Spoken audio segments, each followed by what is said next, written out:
Hi hello ನಮಸ್ತೆ ಮಮತಾ ಕನಕಿರಿ ಕಿಚನ್ರಿಗೆ ಎಲ್ಲರಿಗೆ ಸ್ವಾಗತ. ಇವತ್ತಿನ ಸ್ಪೆಷಲ್ ಒಂದು ನುಗ್ಗೆ ಸೊಪ್ಪಿನ ರೊಟ್ಟಿ. ನುಗ್ಗೆ ಸೊಪ್ಪು ಹಾಗೂ ಅವಲಕ್ಕಿಯನ್ನು ಬಳಸಿ ರೊಟ್ಟಿ ಮಾಡಿಕೊಳ್ಳುವಂಥದ್ದು. ನೋಡ ನೀವು ಮಾಡಲಿಕ್ಕೆ ಬೇಕಾದಂಥ ಇಂಗ್ರೀಡಿಯನ್ ಯಾವುದೆಲ್ಲ, ಯಾವ ರೀತಿ ಮಾಡೋದ್ರಿಂದ ನೋಡಿಕೊಳ್ಳೋಣ ಬನ್ನಿ. ನುಗ್ಗೆ ಸೊಪ್ಪಿನ ರೊಟ್ಟಿ ಮಾಡಲಿಕ್ಕೆ ಬೇಕಾದಂಥ ಮೇನ್ ಇಂಗ್ರೀಡಿಯೆಂಟ್ ನುಗ್ಗೆ ಸೊಪ್ಪು. ವಿಟಮಿನ್ ಸಿ ಯಥೇಚ್ಛವಾಗಿರುವಂಥ ಒಂದು ಸೊಪ್ಪು ಹೇಳಿದರೆ ನಮ್ಮ ಈ ನುಗ್ಗೆ ಸೊಪ್ಪು.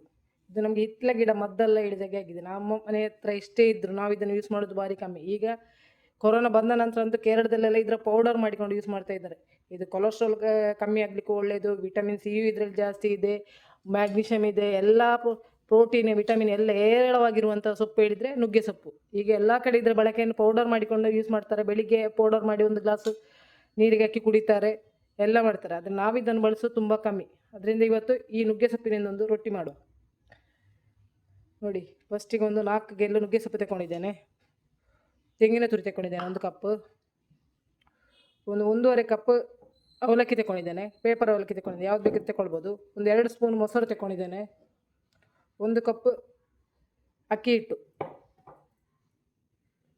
ಹಾಗೂ 1 ಕ್ಯಾರೆಟ್, 1 ಈರುಳ್ಳಿ, 1 ಹಸಿಮೆಣಸಿನ್ಕಾಯಿ, ಖಾರ ಜಾಸ್ತಿ ಬೇಕಿದ್ರೆ ಹಾಕಿಕೊಳ್ಬೋದು, 1 ತುಂಡು ಶುಂಠಿ. ಮೊದಲಿಗೆ ಸೊಪ್ಪನ್ನು ಕ್ಲೀನ್ ಮಾಡಿ ಕ್ಯಾರೆಟನ್ನು ಸಣ್ಣಗೆ ತುರಿಬೇಕು, ಸಪೂರ ತುರಿದು ತೆಗಿಬೇಕು. ಈರುಳ್ಳಿಯನ್ನು ಸಪೂರಕ್ಕೆ ಕಟ್ ಮಾಡಿಕೊಳ್ಬೇಕು. ಫಸ್ಟ್ ಅವಲಕ್ಕಿಯನ್ನು ಚೆನ್ನಾಗಿ ತೊಳೆದಿಟ್ಕೊಳ್ಳೋಣ. ಅವಲಕ್ಕಿಯನ್ನು ಚೆನ್ನಾಗಿ ತೊಳೆದು ಒಂದು 5 ನಿಮಿಷಗಳ ಕಾಲ ಹೀಗೆ ಬಿಡುವ. ತೊಳೆದು ನೀರು ಬಸಿದು 5 ನಿಮಿಷಗಳ ಕಾಲ ಬಿಡುವ. ಇದನ್ನು ನೀರು ಬಸ್ದು ಇಟ್ಟುಕೊಂಡಿದ್ದೇನೆ. ಒಂದು 5 ನಿಮಿಷದ ಹೀಗೆ ಇರಲಿ. ಮೊದಲು ಈರುಳ್ಳಿ ಕ್ಯಾರೆಟನ್ನು ಸಪೂರಕ್ಕೆ ಹೆಚ್ಚಿಕೊಂಡು ಬರ್ತೇನೆ. ಮೊದಲಿಗೆ ಒಂದು ಪಾತ್ರೆಯನ್ನು ತೆಗೆದುಕೊಂಡಿದ್ದೇನೆ. ಅದಕ್ಕೆ ನೆನೆಸಿಟ್ಟಂತಹ ಅವಲಕ್ಕಿಯನ್ನು ಹಾಕಿಕೊಳ್ತಾ ಇದ್ದೇನೆ. ನೆನೆಸಲಿಲ್ಲ, ತೊಳೆದಿಟ್ಟದ್ದು, ನೆನೆಯಲಿಕ್ಕೆ ಬಿಡಲಿಲ್ಲ. ಅದು ಅಲ್ಲಿಗೆ ನೆಂದು ಸಾಫ್ಟಾಗಿ ಬಂದಿದೆ. ನೋಡಿ, ಈ ಥರ ಬಂದಿದೆ, ಈ ರೀತಿಯಾಗಿ ಬಂದಿದೆ. ಈ ರೀತಿಯಾಗಿ ಚೆನ್ನಾಗಿ ಮಿಕ್ಸ್ ಮಾಡಿಕೊಳ್ಬೇಕು. ಸಾಫ್ಟಾಗಿ ಬಂದಿದೆ. ಈಗ ತೆಂಗಿನ ತುರಿ, ಅಕ್ಕಿ ಹಿಟ್ಟು,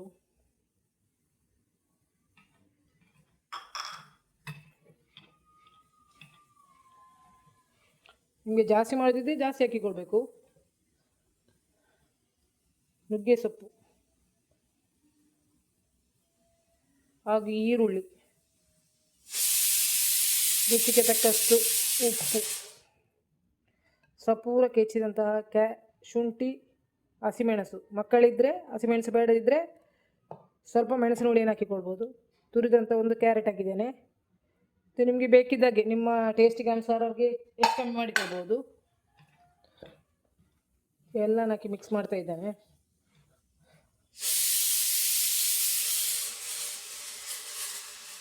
ಕೊನೆಯದಾಗಿ ಮೊಸರು ತೆಗೆದಿಟ್ಟಂತ 2 ಸ್ಪೂನು, ದೊಡ್ಡ ಸ್ಪೂನಲ್ಲಿ 2 ಸ್ಪೂನ್ ಮೊಸರು ತೆಗೆದಿದ್ದೇನೆ. ತುಂಬ ಹುಳಿ ಇಲ್ಲ, ಫ್ರೆಶ್ ಮೊಸರು ತಗೊಂಡಿದ್ದೇನೆ. ಎಲ್ಲವನ್ನು ಸರಿಯಾಗಿ ಮಿಕ್ಸ್ ಮಾಡಬೇಕು. ಒಂದು ಚಿಟಿಕೆ ಅರಿಶಿನ ಕೂಡ ಹಾಕಿಕೊಳ್ಬೋದು, ಬಣ್ಣ ಚೆಂದ ಬರ್ತದೆ. ಅದಕ್ಕೆ 1 ಚಿಟಿಕೆ ಅರಿಶಿನ ಕೂಡ ಹಾಕಿಕೊಳ್ತಾ ಇದ್ದೇನೆ. 1 ಚಿಟಿಕೆ ಅರಿಶಿನ. ಎಲ್ಲವನ್ನು ಹಾಕಿ ಚೆನ್ನಾಗಿ ಮಿಕ್ಸ್ ಮಾಡಬೇಕು. ಗಂಟೆಲ್ಲ ಇರಬಾರ್ದು, ನೀಟಾಗಿ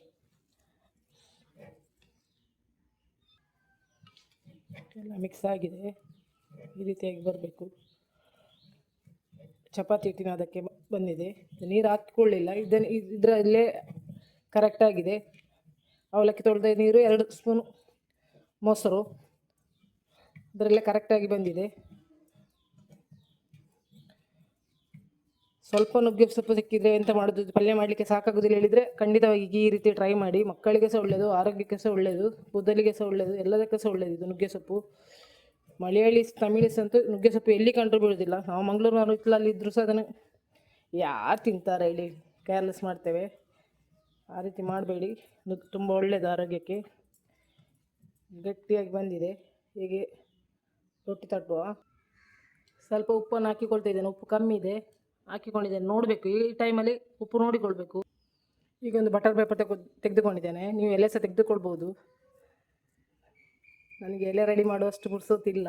ಎಲೆ ಉಂಟು, ಅದನ್ನು ತೆಗೆಯುವಷ್ಟು ಪುರ್ಸೊತ್ತಿಲ್ಲ. ಸ್ವಲ್ಪ ಬ್ಯುಸಿಯಾಗಿದ್ದ ಟೈಮ್. ನನ್ನ ಬ್ರೇಕ್ಫಾಸ್ಟ್ ನಾನು ಏನು ಮಾಡ್ತೇನೆ ಅದನ್ನೇ ನಿಮಗೆ ತೋರಿಸ್ತಾ ಇದ್ದೇನೆ.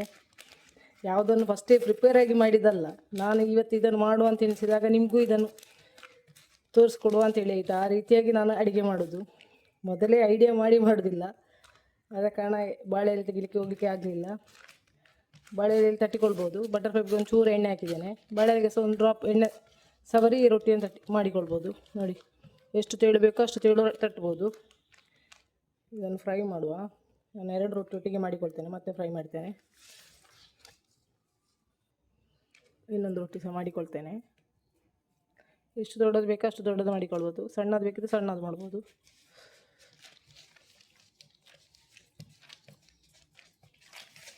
ಚೆನ್ನಾಗಿ ಬರ್ತದೆ, ಯಾವುದೇ ಸಮಸ್ಯೆ ಇಲ್ಲ. ಟೇಸ್ಟೂ ಚೆನ್ನಾಗಿರ್ತದೆ. ಖಾರ ಬೇಕಿದ್ದರೂ ಸ್ವಲ್ಪ ಮೆಣಸಿನ ಹುಡಿ ಹಾಕ್ಬೋದು, ಅಲ್ಲ ಹಸಿ ಮೆಣಸಿನ್ಕಾಯಿ ಜಾಸ್ತಿ ಹಾಕ್ಬೋದು ಖಾರ ತಿನ್ನೋರಾಗಿದ್ದರೆ. ಕೈಗೆ ಸ್ವಲ್ಪ ನೀರು ತಾಗಿಸಿದರೆ ಕೈಗೆ ಸಹ ಅಂಟುವುದಿಲ್ಲ ಏನು. 1 ಡ್ರಾಪ್ ಕೈಗೆ ನೀರು ಬೇಕಿ ತಾಗಿಸಿ. ನಾನು ನೀರು ತಾಗಿಸಿದೆ ಮಾಡಿದೆ, ಆದರೆ ಅಂಟಲಿಲ್ಲ. ಅಂಟ್ಬೋದು ಎಂಬ ಭಯ ಇದ್ದರೆ ಆ ಥರ ಮಾಡ್ಬೋದು. ಅಂಟಲಿಲ್ಲ, ಕರೆಕ್ಟಾಗಿ ಬಂದೆ. ಆ ಕೈಯಲ್ಲಿ ಏನು ಅಂಟಲಿಲ್ಲ. 2 ರೊಟ್ಟಿ ಕೂಡ ರೆಡಿ ಮಾಡಿದ್ದೇನೆ. ಈಗ ಅದನ್ನು ಹೇಗೆ ಫ್ರೈ ಮಾಡಿ ನೋಡು ಬನ್ನಿ. ಮನೆ ಮೇಲೆ ಒಂದು ಕಬ್ಬಿಣದ ಕಾವಲಿಯನ್ನು ಇಟ್ಕೊಂಡಿದ್ದೇನೆ. ಕಾವಲು ಚೆನ್ನಾಗಿ ಬಿಸಿಯಾಗಲಿ. ಕಬ್ಬಿಣ ಕಾವಲಿ ಉಪಯೋಗ ಮಾಡಲಿಕ್ಕೆ ಸ್ವಲ್ಪ ಕಷ್ಟ, ಆದರೆ ಆರೋಗ್ಯಕ್ಕೆ ತುಂಬ ಒಳ್ಳೆಯದು. ಎಷ್ಟು ಸಾಧ್ಯ ಉಂಟು ಅಷ್ಟು ಕಬ್ಬಿಣವನ್ನು ಬಳಸಿ. ಮೊದಲಿನವರೆಲ್ಲ ಕಬ್ಬಿಣ ಕಾವಲಿ ಬಳಸ್ತಾಯಿದ್ರು. ನಾವೀಗ ನಮಗೆ ಸುಲಭ ಆಗಬೇಕು ಹೇಳಿ ನಾವು ಹೊಸ ಹೊಸ ಐಡಿಯಾ ಮಾಡ್ತಾ ಇದ್ದೇವೆ, ಆದರೆ ಅದು ಆರೋಗ್ಯಕ್ಕೆ ತುಂಬ ಹಾಳು. ದೋಸೆ ಮಾಡಿದ ಮೇಲೆ ಎಣ್ಣೆ ಬಿಸಿ ಕಾವಲಿಗೆ ಸ್ವಲ್ಪ ಎಣ್ಣೆ ತಾಗಿಸಿ ಉಜ್ಜಿ ಇಟ್ಟರೆ ಅದು ನೆಕ್ಸ್ಟ್ ಮತ್ತೆ ತೊಳಿಬೋದು, ಏನು ಆಗೋದಿಲ್ಲ. ಕಬ್ಬಿಣ ರಷ್ಟು ಬರೋದಿಲ್ಲ. ಇಲ್ಲದ್ರೆ ಹಾಗೆ ಇಟ್ಟರೆ ಕಬ್ಬಿಣ ರಷ್ಟು ಬರ್ತದೆ, ಅದನ್ನು ತಲೆ ಬಿಸಿ ಆಗ್ತದೆ. ಈಗ ಕಾವಲಿ ಕಾದಿದೆ, ನಮ್ಮ ರೊಟ್ಟಿಯನ್ನು ಹಾಕಿಕೊಳ್ಳೋಣ.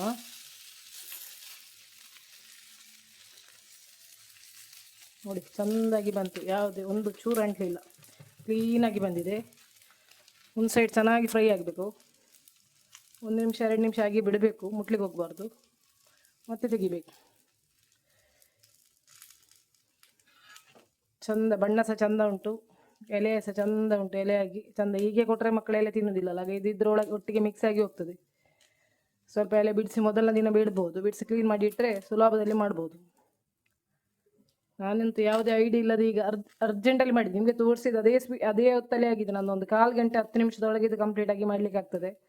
ಪ್ರಿಪ್ರೇಷನ್ ದೊಡ್ಡ ಟೈಮ್ ಅಂತ ಆಗೋದಿಲ್ಲ, ಸುಲಭದಲ್ಲಿ ಮಾಡ್ಕೊಳ್ಬೋದು. ಈಗ 1 ನಿಮಿಷ ಕಳೆದಿದೆ, ತೆಗೆದು ನೋಡುವ.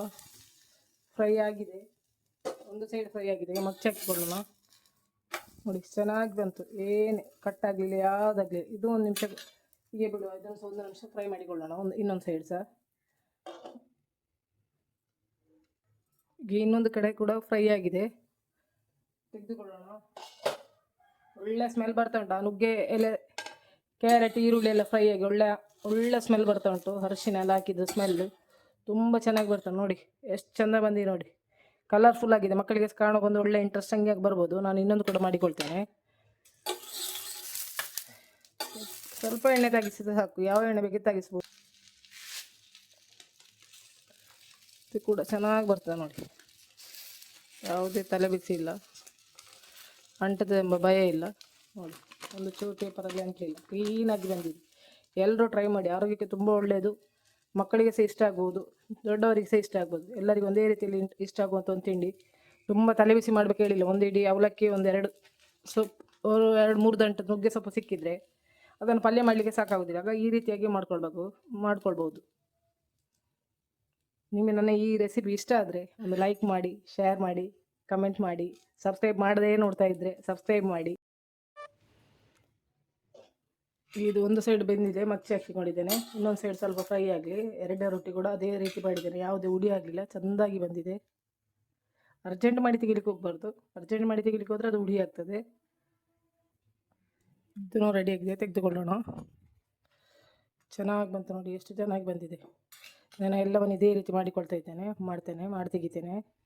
ಈಗ ನನ್ನ ರೊಟ್ಟಿ ಎಲ್ಲ ಮಾಡಿ ಆಗಿದೆ. ಒಂದು 6 ರೊಟ್ಟಿ ಆಗಿದೆ. 1.5 ಕಪ್ ಅವಲಕ್ಕಿ, ಅರ್ಧ ಕಪ್ ಅಕ್ಕಿ ಹಿಟ್ಟಿನಿಂದ. ಈಗ ರೊಟ್ಟಿ ಮಾಡಿ ಆಯ್ತಲ್ಲ, ಈಗ ನಮ್ಮ ಕಬ್ಬಿಣ ಕಾವಲಿ ನೆಕ್ಸ್ಟ್ ಮಾಡುವಾಗ ಅದು ರಸ್ಟ್ ಹಿಡಿಯದೇ ಇರಬೇಕಿದ್ದು ಏನು ಮಾಡಬೇಕು ನೋಡೋಣ. ಕಾವಲಿಗೆ ಬಿಸಿ ಇದೆ, ಬಿಸಿ ಕಾವಲಿಯನ್ನು ಸ್ವಲ್ಪ ಚೆನ್ನಾಗಿ ಉಜ್ಜಿಕೊಳ್ಳೋಣ. ಅದರಲ್ಲಿ ಏನಾದರೂ ನಾವು ದೋಸೆ ಮಾಡಿದ್ದ ಹಿಟ್ಟ ಏನಾದರೂ ಅಂಟಿದ್ರೆ ಅದನ್ನು ತೆಗೆದುಕೊಳ್ಳೋಣ. ತೆಗೆದು ಸ್ವಲ್ಪ ಎಣ್ಣೆ ಹಾಕ್ತಾ ಇದ್ದೇನೆ. ಬಿಸಿ ಕಾವಲಿಗೆ ಎಣ್ಣೆ ಹಾಕಿ ಸರಿ ಮಿಕ್ಸ್ ಮಾಡಿ ಎಣ್ಣೆಲ್ಲ ಹರಡುವ ಹಾಗೆ ಮಾಡ್ತೇವೆ, ಸುತ್ತಲ ಹರಡುವ ಹಾಗೆ ಮಾಡಿ ಇದನಿಗೆ ತೆಗೆದಿಟ್ಟರೆ ಇದು ನೆಕ್ಸ್ಟ್ ದೋಸೆ ಮಾಡುವಾಗ ನಾವು ತೊಳೆದು ತಗೊಳ್ಬೋದು. ಅಲ್ಲಿವರೆಗೆ ಇದು ರಸ್ಟ್ ಬರೋದಿಲ್ಲ. ಇದನ್ನು ಹೀಗೆ ಇಟ್ಕೊಳ್ಬೋದು, ಕಾವಲಿ ಬಿಸಿ ತಂದ ಕೂಡ ನಾವು ತೆಗೆದಿಡ್ಬೋದು. ನೆಕ್ಸ್ಟ್ ದೋಸೆ ಮಾಡುವಾಗ ನಾವು ದೋಸೆ ರೊಟ್ಟಿ ಏನಾದರೂ ಮಾಡುವಾಗ ಅದನ್ನು ತೊಳ್ಕೊಳ್ಬೋದು. ಈಗೆಲ್ಲ ಅದನ್ನು ತೊಳಿಲಿಕ್ಕೆ ಹೋಗಿ ತೊಳೆದು ಹಾಗೆ ಇಟ್ಟರೆ ಪುನಃ ರಸ್ಟ್ ಆಗ್ತದೆ. ಇಲ್ಲದಿದ್ದರೆ ತೊಳೆದಾದ್ಮೇಲೆ ಗ್ಯಾಸ್ ಒಲೆ ಮೇಲೆ ಇಟ್ಟು ಅದು ಬಿಸಿ ಮಾಡಿ ಪುನಃ ಸ್ವಲ್ಪ ತೆಂಗಿನ ಎಣ್ಣೆ ತಾಗಿಸಿ ಪುನಃ ಇಡಬೇಕು. ಮೊಸರಿನ ಜೊತೆ ಒಳ್ಳೆ ಬಿಸಿ ಬಿಸಿ ಅವಲಕ್ಕಿ ನುಗ್ಗೆ ಸೊಪ್ಪಿನ ರೊಟ್ಟಿ ಹಾಗೂ ಬ್ಲ್ಯಾಕ್ ಟೀ, ಸೂಪರ್ ಕಾಂಬಿನೇಷನ್. ಎಲ್ಲರೂ ಟ್ರೈ ಮಾಡಿ.